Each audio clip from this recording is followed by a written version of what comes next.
इन तीनों वाणियों को तो बताते हैं आम जीव के लिए बात है। अभी एक पत्रकार महोदय थे यहाँ पास के ही सफीदों के पास गांव है भुसलाना है शायद, नीरज नाम था। कहने लगे जी आप सत्संगों में यथार्थ या आध्यात्मिक या स्पिरिचुअलिज्म के बारे में कम सुधार की बातें ज्यादा कहते हो। मैंने उसको कहा कि एक आदमी कीचड़ में पड़ा हुआ है और उसको कार में सवारी करनी है या हवाई जहाज में सवारी करनी है, तो क्या उसको कीचड़ में से उठा के सीधा हवाई जहाज में बैठा दोगे? नहीं ना। कहने का मतलब अगर वो विषय विकारों से जुड़ा पड़ा है इंसान और सीधा उसको आध्यात्मिकता की बात बताओगे तो उसके लिए तो वो बातें ऐसी होंगी जैसे कुत्ते को नारियल दे देना, ना उसको तोड़ सकता है, ना फोड़ सकता है, ना खा सकता है कुछ भी। अगर उनको बताना है तो सही रास्ते का मंजिल की तरफ ले जाने के लिए उसको दर्जे बाई दर्जे ले जाना पड़ेगा। और उसके लिए संतों ने बहुत सीधे मार्ग बताया। उन्होंने कहा सुमन करो नाम का पहले, उसके बाद ध्यान होगा और ध्यान के बाद में आप धुन शब्द जो भी है आपका अनुभव अंदर का अभ्यास तब जाके होगा। सदियों से ये जीव भटकता हुआ तो आया है गंदी मंदी योनियों में, कर्म इसने मनचाहे किए हैं। अब यथार्थ वाणी इनको बता भी दें तो कुछ लोग तो अभी उठ के चल देंगे। नीरस बात है, क्या मजा, इनको क्या पता। बताओ इनको सतलोक की बातें, क्या करेंगे सतलोक की बातों का? कौन से मंत्र लाऊं इनके लिए उठा के? 4 वेदों में, 6 शास्त्रों में, 9 पुराण में दुनिया भर के मंत्र हैं, एक की व्याख्या भी मैं तो जानता भी नहीं हूं। उन बातों को अगर बताओगे तो क्या समझ में आएंगी? लेकिन आपकी भाषा में ही जब संत मत का प्रचार हुआ, वो आम लोगों की भाषा में, उनकी भाषा में उनको सादी से सादी बातें बताई गई, उनको मान के उस रास्ते पे चले तो कितने ही लोगों का जीवन सफल हुआ। तो वाणी सबसे पहले चेतावनी की होती है, जीव को चेताया जाना चाहिए। जीव तो अज्ञान में बहा जा रहा है दुनिया, क्योंकि जिस दुनिया में हम रहते हैं, जिसकी रचना में काल और माया का खेल है सारा का सारा, मन को जो चीजें भाती हैं वही हम करते हैं, वही हमें अच्छी लगती हैं। मन के चाहे बन गए बनतज बस्ती मां, कहे कबीर क्या कीजिए ये मन मानना।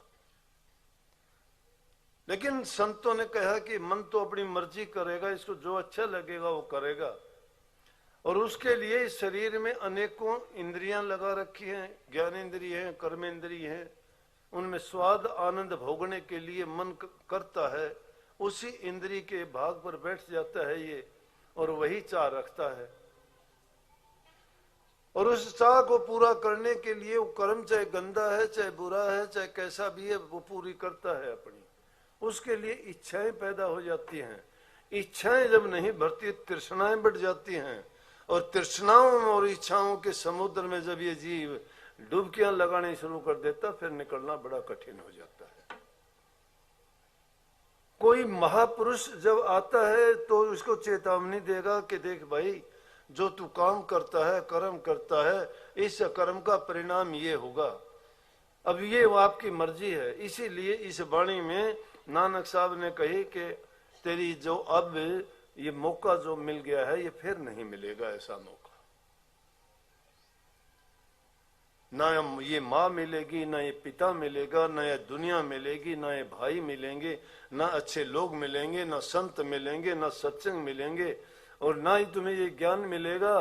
किस योनि में अपने कर्म के बस होके जा पड़ोगे, कहीं कीड़े मकोड़े, कहीं जीव जंतु पशु पक्षी जंगलों में फिरोगे, कहीं तुम्हारा खान पान क्या होगा, उससे भी गंदी योनियों में चले जाओगे। जरा सोच के देखा करो कभी एकांत में इस जीव की हालत क्या है। कभी ये भी विचार कर लिया करो कि जो जीवन जीते हैं, क्या ये जीवन यही है? क्या यही जीवन अच्छा है? क्या हम थोड़ा अच्छी तरह से जी लेते हैं, लेकिन दूसरे जो इन चीजों से मजबूर हैं, जिनके लिए ये चीज सुलभ नहीं है, वो कैसे जीते हैं अपना जीवन? वो घोंसलों में जी लेते होंगे, वो गुफाएं बना के जी लेते होंगे, वो एक दूसरे जीव को खा के जी लेते होंगे, वो मांस मिट्टी और जल पानी में निर्वाह कर लेते होंगे। लेकिन जीवन क्या है? अरे मालिक ने कितना सुंदर तोहफा इंसान को दिया, इसमें समझ है, विवेक है, ज्ञान है, बुद्धि है, प्रयोग क्यों नहीं करता? लेकिन नहीं सोचते लोग, बहे जा रहे हैं। देखो सब जगजात भया। स्वामी जी महाराज ने कहा, देख देख गति या जग की, बार बार में वर्ण कहा, चारों जुग 84 भोगी, अति दुख पाया नरक रहा। जन्म जन्म दुख पावत बीते, इच्छिन कहीं न चैन लहा। कहीं चैन मिला? जन्म जन्म दुख पाते बीत गए, याद नहीं है हमें। 184 में चक्कर काटा, कितनी योनियां हैं। एक योनि से दूसरी योनि में कर्म की गठड़ी बांध ली, पता लगता नहीं। कर्म कोई लेख लिखने वाला हमारा अलग है। जो इसमें कहा कि चित्रगुप्त जो तुम्हारे लेख लिखते, चित्रगुप्त तुम्हारे बुरे और भले कर्म हैं। एक बुरे कर्मों को लिखता जाता है, एक अच्छे कर्मों को लिखता जाता है। मैं तो इनको मानता हूं, एक बुरे कर्म लिखता है, एक दूसरे, और कोई अलग इसकी व्याख्या हो तो होंगे, लेकिन तुम्हारे कर्म दोनों प्रकार के लिखे जाते हैं। लेकिन अगर संतों के रूहानी कॉलेज में तुमने दाखिला ले लिया है ना, तो उन्होंने जो नाम की दीक्षा दी है, वो तरीका बताया है, उसको भी कभी आजमा के देखो। इंसान के चोले में ही उसको तुम, उसमें भी कभी मन को लगा के देखो। ये मन बड़ा शैतानी करता है, भुला देता है, बहका देता है, इंसान को गिरा देता है तरह तरह के रसों में, आनंदों में, भूल जाता है, ये इसको याद नहीं रहता। संत महापुरुषों ने तो हमें याद दिला दिया। हमें ये याद थोड़ा है कि हमने गर्भ में रहते हुए ये वादा और प्रण किया था कि इस नरक से मालिक मुझे बाहर निकालो, बाहर निकल के मैं आपकी भक्ति करूंगा, मैं आपको याद करूंगा। मानुष का तना जन्म मिला था, जन्म होया ऋषि मुनियों में, बैठा ठोड़ कुठोड़ भाई तू बैठा क्यों ना गुनिया में, इस पाप रूप की दुनिया में तू स्वयं डले ढोके आया, काट लिए जैसे भोके आया। जो इंसान जैसे कर्म करेगा वैसा उसका भोगना पड़ेगा, दूसरा कोई जिम्मेवार नहीं है। जिनके लिए तुम पाप कर्म करते हो, छल कपट बेईमानियां करते हो, धोखाधड़ी भ्रष्टाचार करते हो, अपनी नीयत को खोटी और खराब करके तुम लूट खसूट के धंधे में लग के अपनी संतान को देते हो, घर परिवार में प्रयोग करते हो, बर्बाद हो जाएगा, सब कुछ बर्बाद हो जाएगा। कैसे अच्छे होंगे वो? हर चीज में अपना प्रभाव है। जैसी चीज का उपयोग करते हो, मीठी का मीठा है, खट्टी का खट्टा है, कईयों में जलन है, कईयों में किसी पर अनेकों प्रकार के रस है। उनमें जिसमें जैसी जिसकी प्रकृति है वैसा ही उसमें गुण है, वो गुण उसको ग्रहण करने से वैसा ही गुण हमें मिलेगा। जैसा पानी पीते हो वैसी वाणी बोलते हो, जैसा अन्न खाते हो वैसा मन हो जाता है, जैसे तुम्हारे संस्कार हैं वैसे ही तुम्हारे ख्याल बनते चले जाते हैं। Habit is the second nature. करते करते इंसान, आदमी अपनी आदतों को पुख्ता कर लेता है, वो उसकी प्रकृति बन जाती है, फिर छोड़ना बड़ा कठिन होता है। इसलिए चेतावनी है ये। तो क्या करें उसके लिए? क्या करें? यह है कि अपने कर्मों को पहचानें, अपने जीवन के महत्व को समझें। महापुरुषों ने अपने जीवन को दाव पर यूं ही नहीं लगाया।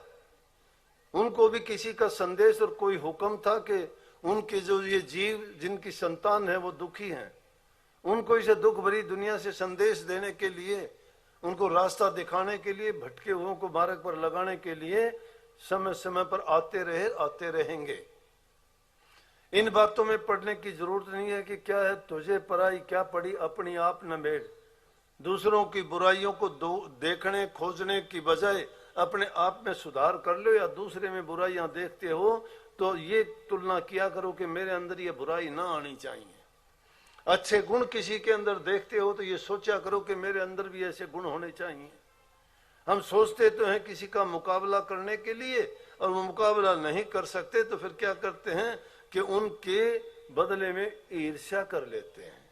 ईर्ष्या ना करो, प्रतिस्पर्धा करो, तुलना करो उनसे कि इसने ये मेहनत किस तरह से की, इसने कैसे ये पद हासिल किया, मैं भी वैसा ही करूं। मैं तो इतना तक कहता हूं कि कोई चीज कठिन नहीं है, इंसान अपने विचारों की दुर्बलता के कारण गिरता है। और सीधी बात यह कि मैंने सुनी थी, पढ़ी थी कहीं, मैंने पढ़ी कि a man can do what a man has done. बहुत बड़ी फिलोसफी है कि एक इंसान वो कर सकता है जो दूसरे किसी इंसान ने करके दिखाया। जिनने किया वो इंसान थे, उनमें कोई चीज हमारे से ज्यादा नहीं थी।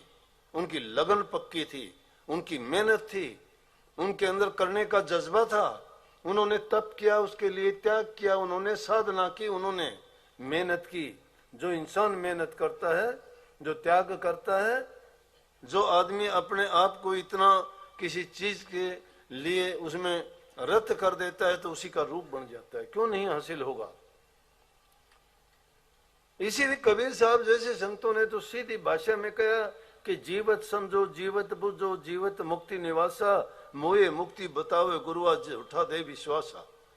अरे अभी इसी समय में ही तुम करके देखते हो, करो करो, पाओ, देखो,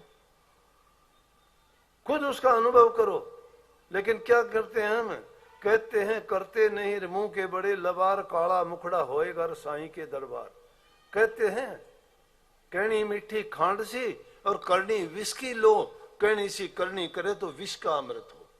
जो इंसान कहता है वैसी अगर वो करनी भी शुरू कर दे तो विष का भी अमृत हो जाएगा। अनेक उदाहरण पड़े हैं।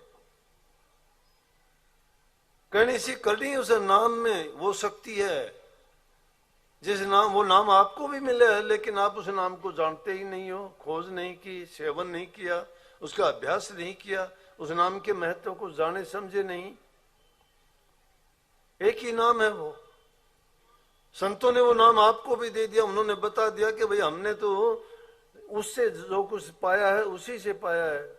आपको भी वो बताया, आप भी पा सकते हो।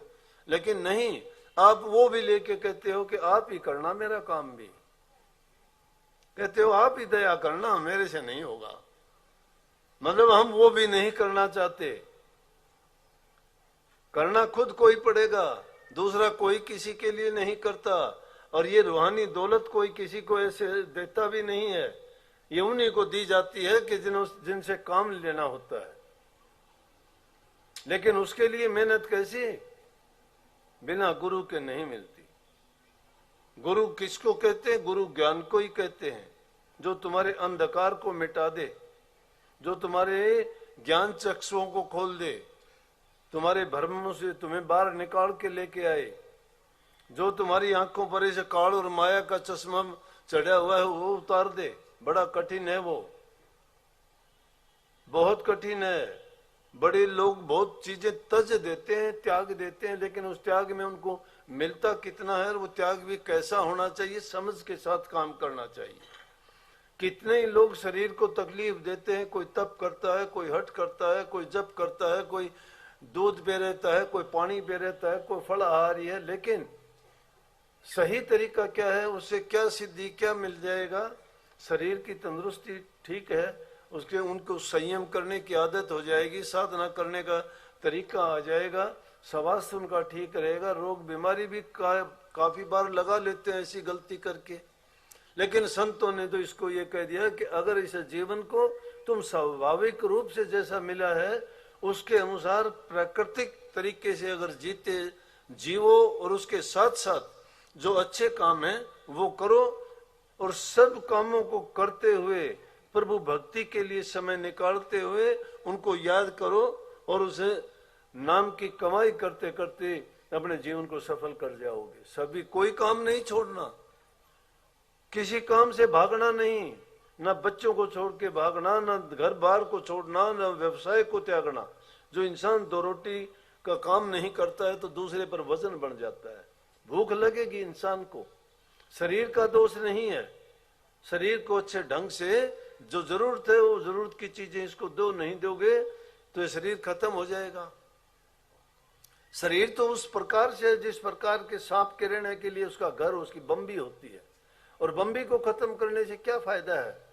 कोई सांप थोड़ा मर जाएगा। बम भी मत पीटे बावरेर सरप न मारा जा, बम भी किसी को ना डसे और सरप सभी को खा।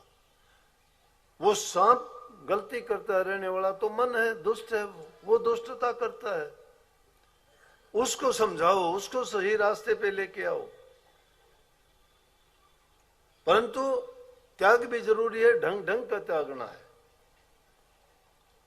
माया तजी तो क्या तजी, जो मान तजा नहीं जाए। कितनी बड़ी बात है, माया तज दोगे। माया तजना सहज है, माया तजना सहज है, सहज त्रिया का ने मान बढ़ाई, ईर्ष्या दुर्लभ तजनी है। लेकिन कभी सब माया तजी तो क्या तजा, जो मान तजा नहीं जाए। मान सभी को खा गैर पीर पगम्बर हो लिया।